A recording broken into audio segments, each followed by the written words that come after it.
হিন্দু মহাসভার মালদা জেলার সভাপতি ডক্টর শ্যামাপ্রসাদ মুখার্জির সহকর্মী শিবেন্দু শেখর রায়ের প্রতিকৃতি দিয়ে তিনি স্বাগত জানাচ্ছেন মাননীয় মোদীজিকে। মোদীজি স্বাগতম। মহান দেশের মহান নেতা নরেন্দ্র মোদী জিন্দাবাদ। মালা দিয়ে স্বাগত জানাবেন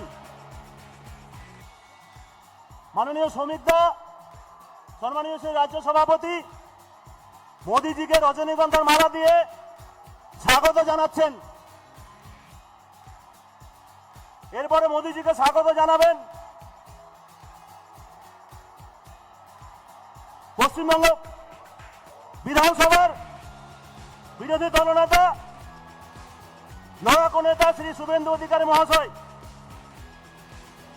গম্ভীরার মুখ मालदा बंगाल की समृद्धि का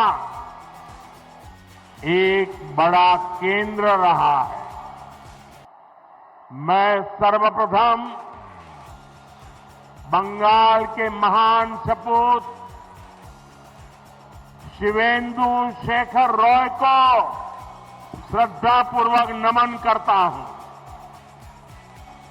जिनके प्रयासों से मालदा की पहचान बची रही।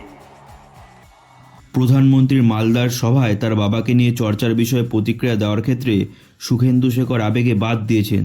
তবে তিনি যে খুশি তা গোপনও করেননি সুখেন্দু শেখর রায়।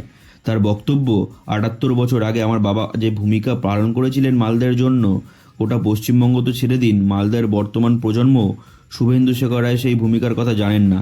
মালদার মাটিতে দাঁড়িয়ে এত বছর পরে শুভেন্দু শেখর রায়ের সেই ভূমিকার কথা যদি দেশের প্রধানমন্ত্রী মনে করিয়ে দেন, তাহলে তার বংশজেরা তো গর্ব অনুভব করবেনই। আমাদের ভিডিও ভালো লাগলে লাইক আর শেয়ার করুন, কমেন্ট সেকশনে গিয়ে জানান আপনাদের মতামত। আরও ভিডিও পেতে আমাদের চ্যানেল এখনই সাবস্ক্রাইব করুন এবং প্রতি মুহূর্তের খবরের আপডেট পেতে প্রেস করুন বেল আইকন।